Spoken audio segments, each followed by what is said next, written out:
Olá, eu sou Augusto Modéstio de Souza Neto, sou médico uro-oncologista, sou coordenador do Serviço de Urologia e do Fellowship em Uro-Oncologia do Hospital Aristídes Maltês, membro do LACOG-GU, que é o Latin American Corporative Oncology Group, Geniturinary, e sou membro titular da Sociedade Brasileira de Urologia.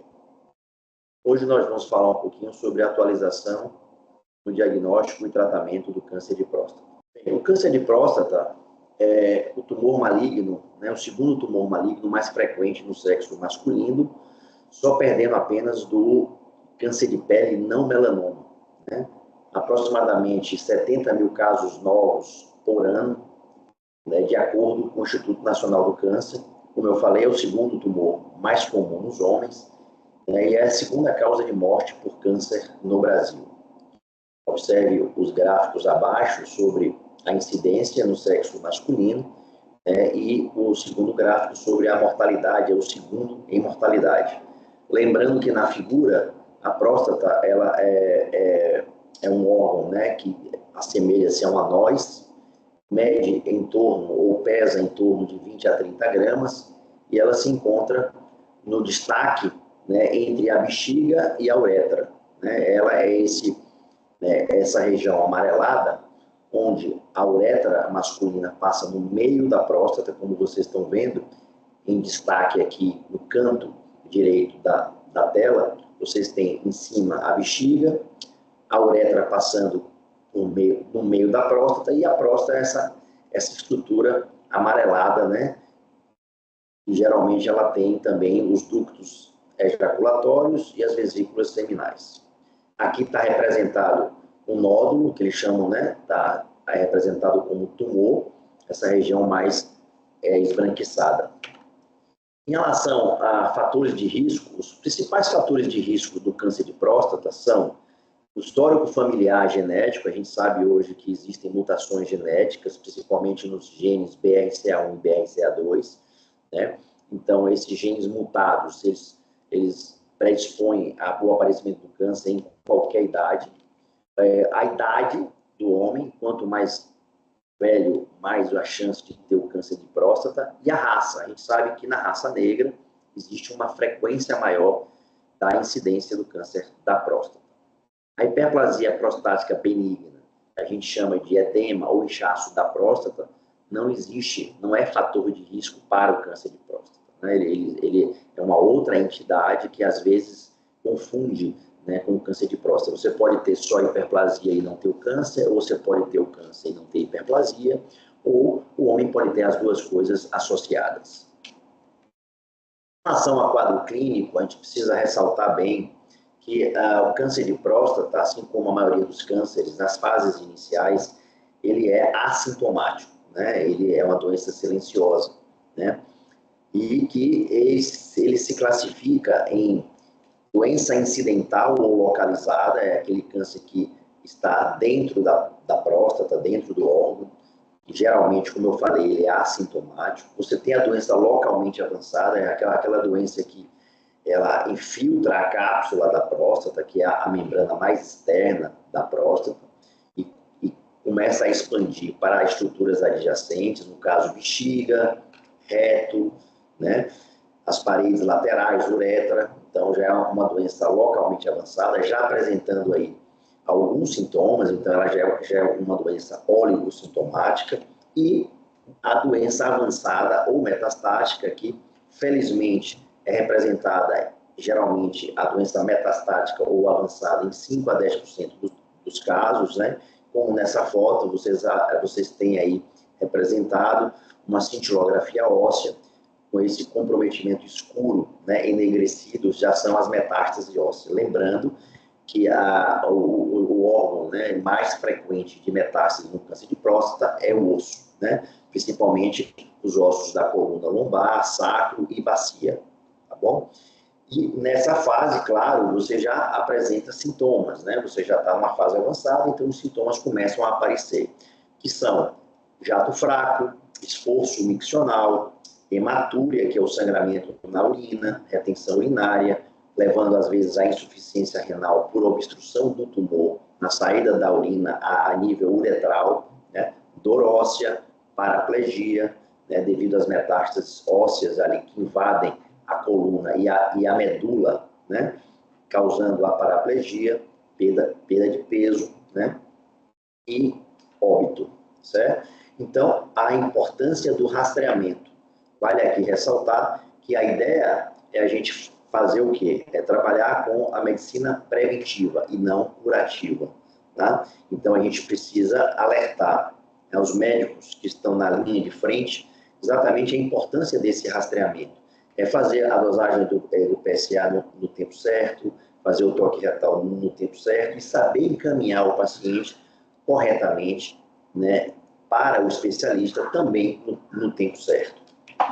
Em relação ao diagnóstico, existe um protocolo da Sociedade Brasileira de Urologia, assim como outros protocolos a nível mundial, mas o da SBU, né, recomenda aos 45 anos, né, o homem de raça negra ou com histórico familiar de câncer de próstata em parentes de primeiro grau, irmãos, pais e avós, procurar um especialista, um urologista, para fazer o diagnóstico precoce.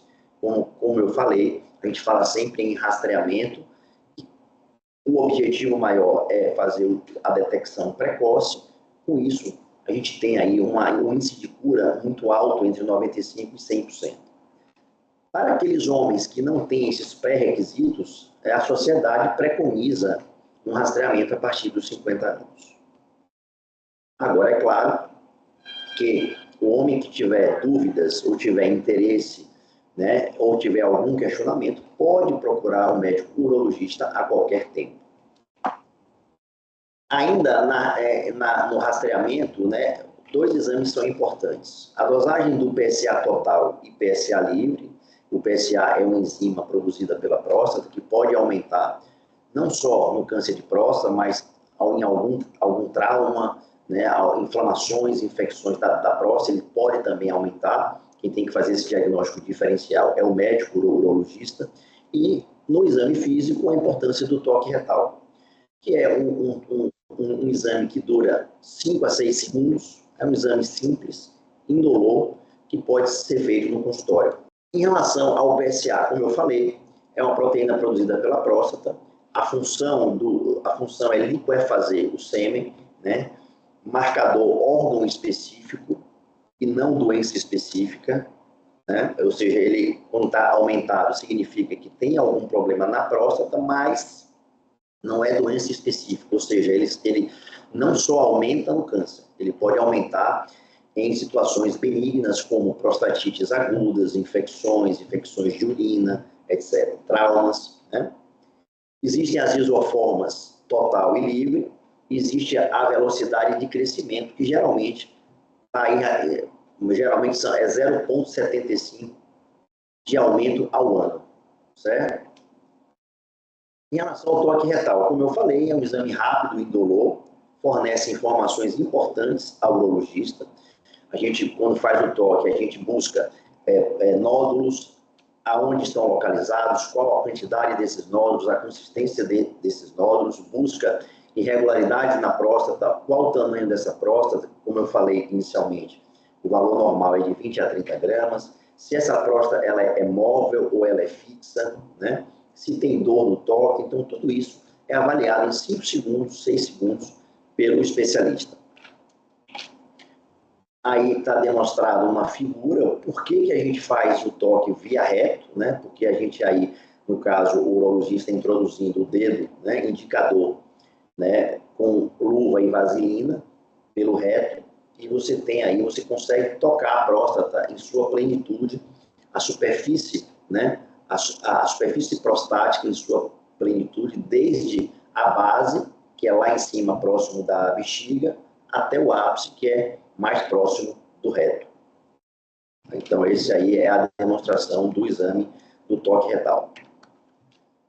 Em relação ainda ao diagnóstico, como a gente falou, a gente faz a dosagem do PSA total e livre, a gente faz o toque retal e, tendo a suspeita clínica, a gente pode lançar mão de uma ferramenta muito importante. Ao longo dos últimos 10 anos, a gente passou a utilizar mais essa ferramenta, que é a ressonância multiparamétrica da próstata. Hoje já é realizada no SUS, E esse exame, essa ferramenta, ela vai indicar, vai mostrar áreas suspeitas de doença mais avançadas, com graus de câncer mais avançados. E isso vai facilitar a biópsia, que é o único exame capaz de confirmar o diagnóstico do câncer. Ainda é o único exame capaz de diagnosticar de confirmar o diagnóstico do câncer. A ressonância vai mostrar as áreas mais suspeitas e pela biópsia a gente vai fazer um exame teleguiado nessas áreas, retirando mais fragmentos das áreas apontadas na ressonância.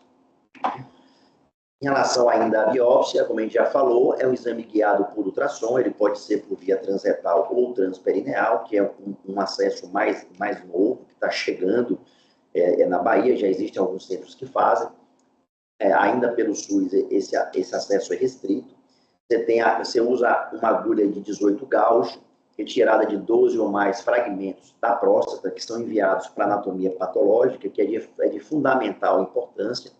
A patologia vai colocar a escala de Gleason, que está ao lado representada, onde você tem a classificação do ISUP 1 ao ISUP 5, lembrando que o ISUP 1 é a doença de baixo risco ou de baixíssimo risco, o ISUP 2 e 3 são doenças de risco intermediário, sendo a ISUP 2 risco intermediário favorável e o ISUP 3 risco intermediário desfavorável.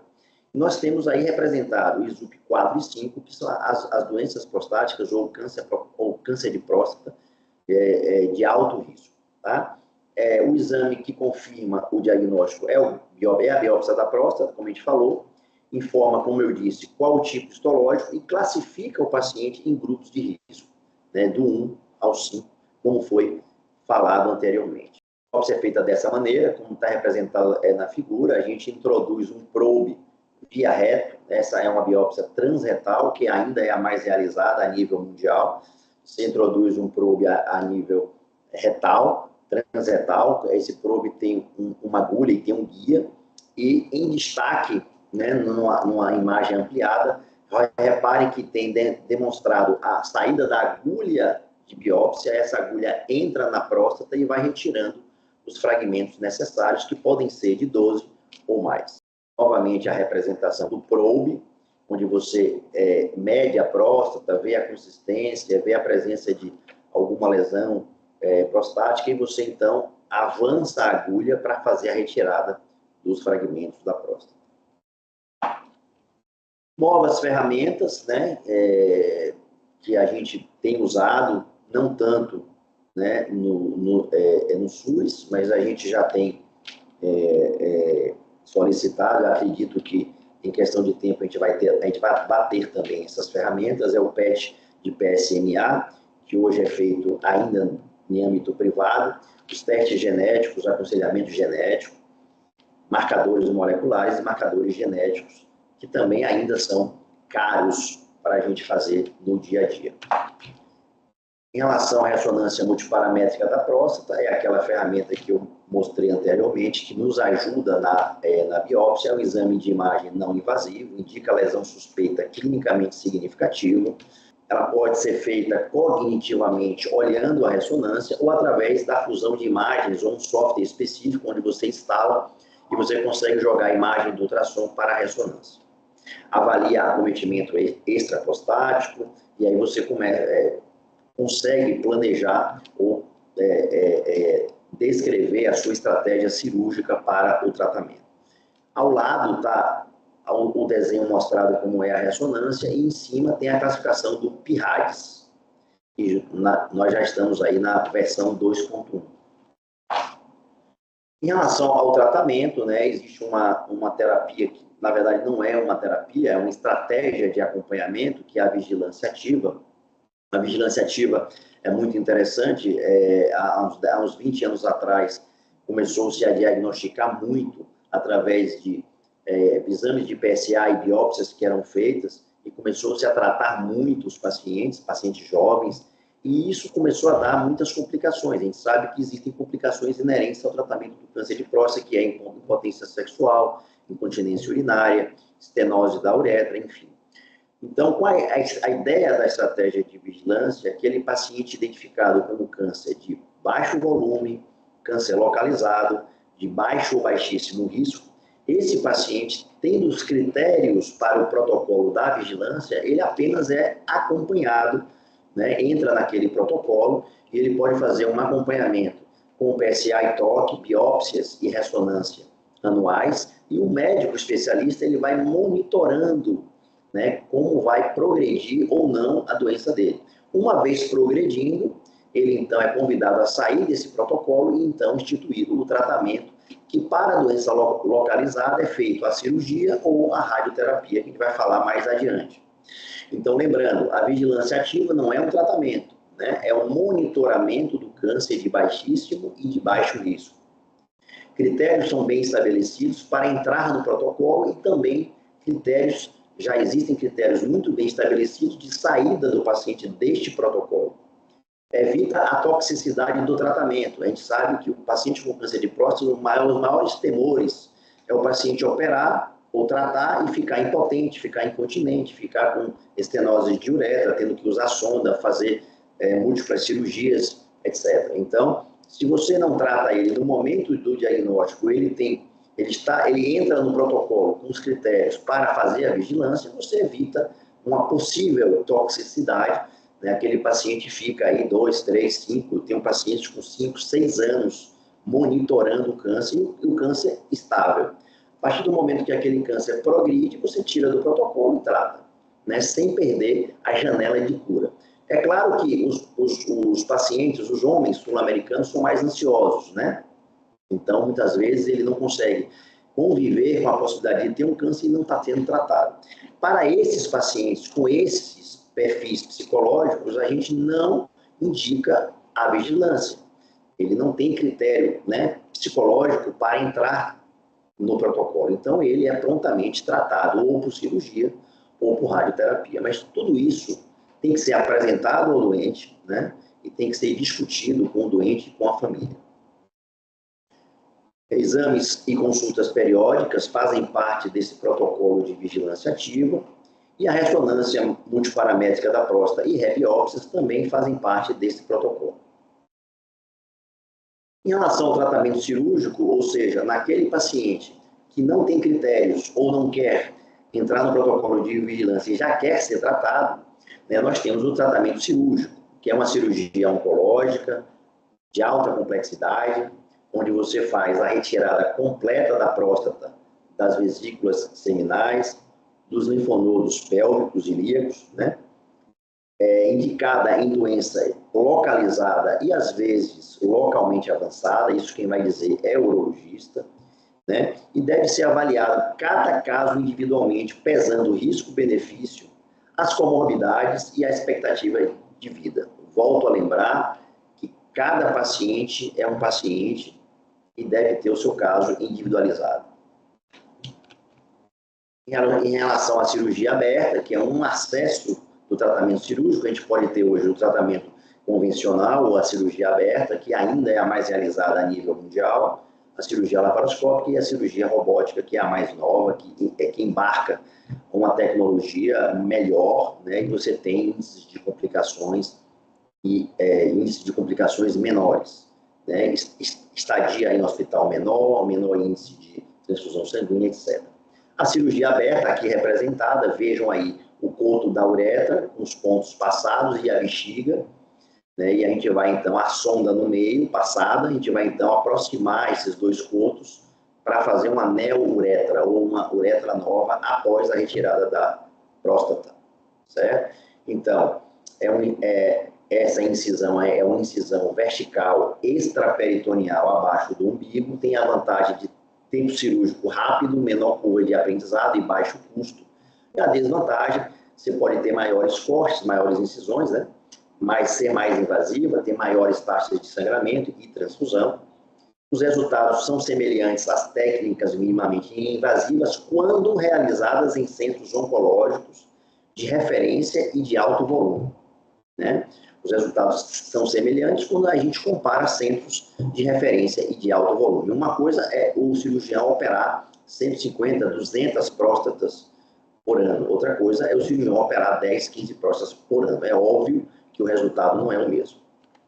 Temos a cirurgia laparoscópica, que é a cirurgia intermediária, né? É uma evolução da cirurgia aberta, onde você trabalha com pinças de orifícios no abdômen do paciente, mas essa técnica tem muita limitação de movimento, o cirurgião fica com os braços, com os ombros tensionados e levantados durante, às vezes, 3, 4 horas, né? E nós temos a cirurgia também minimamente invasiva, que é a cirurgia robótica, que é uma cirurgia mais nova, né? E observem aqui na primeira foto, à esquerda, o robô trabalhando com os braços robóticos, acima o console, onde o cirurgião mexe com o joystick, né? Nosso colega aqui do grupo, Felipe Sena, exatamente no console onde o cirurgião trabalha. Lembrando que o robô é um robô escravo, ele não faz nada sozinho, ele só faz aquilo que o cirurgião pede para executar. O movimento que o cirurgião faz no console, ele reproduz dentro do abdômen do paciente, né? A vantagem é você ter uma visão 3D, você consegue ver profundidade, as pinças elas rodam 360 graus, coisa que a mão humana não consegue fazer, muito menos as pinças de laparoscopia. E existe uma coisa muito interessante, que é o filtro de tremor. O cirurgião pode estar tremendo no joystick, mas o robô consegue filtrar esses movimentos e entregar o movimento limpo dentro da barriga, né, onde o robô está trabalhando junto com o médico. Então, a cirurgia robótica, não tenha dúvida, é uma quebra de paradigma e a tendência é que só evolua nos próximos anos. Hoje a gente fala até em telecirurgia, é uma coisa que já é presente. Ainda, como eu falei, né, as vantagens, maior precisão de movimentos, visão magnificada em 3D, filtragem de tremores da mão humana, menores cortes, melhor recuperação da continência e potência sexual, menor índice de hemotransfusão. A desvantagem, né, basicamente, são 3, né? Dificuldade de acesso à tecnologia, que ainda é uma tecnologia cara, o custo dessa tecnologia a nível Brasil, e necessita de uma certificação do cirurgião, um treinamento, né? E a curva de aprendizado é uma curva que não é pequena, é uma curva grande ainda. Essas são as incisões, né? Reparem, na cirurgia aberta, a incisão ela é vertical e infraumbilical, é a imagem mais à esquerda, e nos tratamentos minimamente invasivos são 5 ou 6 orifícios, exatamente como estão representados aí na figura mais à minha direita. Aqui é uma demonstração de como é feita, né? Você retira a próstata de forma radical com as vesículas. Na segunda imagem você tem aquele vazio e na terceira imagem você tem a reconstrução dos 2 corpos, da bexiga acima e da uretra embaixo, com os pontos. Novamente, há uma representação esquemática, onde você tem a próstata em verde que é retirada e é feita a ligação da bexiga com a uretra. Reparem que esses feixes em azul são os feixes da potência, né? Você faz uma cirurgia sempre preservadora da potência sexual. Isso é feito em qualquer acesso aberto, laparoscópico ou robótico, mas é melhor feito no acesso robótico, até mesmo pela precisão dos movimentos e pela imagem 3D que o robô disponibiliza.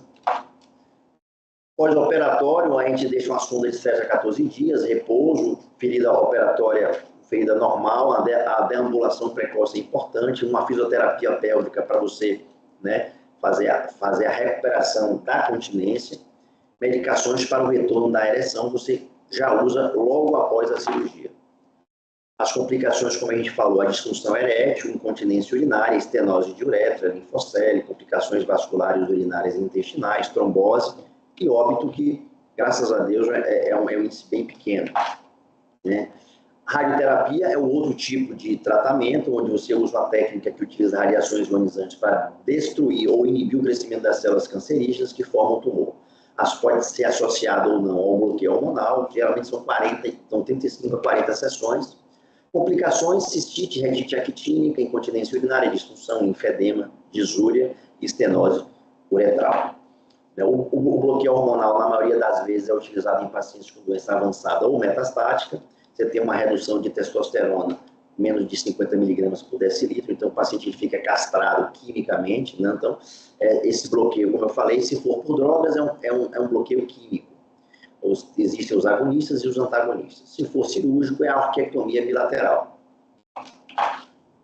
Complicações: deficiência androgênica, né? Você tem redução da libido, cansaço, sonolência, perda de massa magra, aumento de gordura corporal, osteopenia, riscos de fraturas, hematomas e infecção da ferida operatória.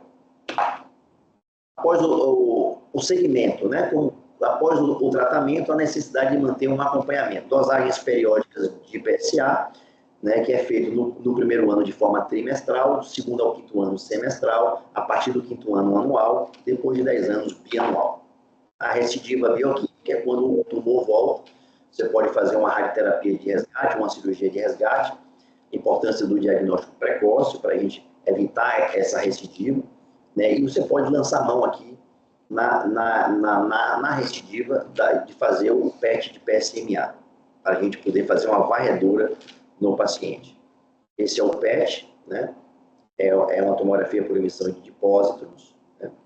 Injeção de radiofármaco para avaliar a captação pelas células cancerosas. Ele, geralmente, quando está positivo, ele fica marcado, como naquela seta ali, indicando. E as mensagens finais que eu tenho para essa aula é o seguinte: o rastreamento ainda é a melhor maneira de reduzir o risco de morte pela doença. Doença localizada, você tem uma chance de cura de 90% a 100%. E o PSA e toque retal precisam ser desmistificados e o homem precisa ter a cultura de todo ano procurar o seu urologista dentro daqueles protocolos da Sociedade Brasileira de Urologia. Esses são os grupos que eu trabalho, o meu QR Code com as minhas informações estão aí na tela. Muito obrigado.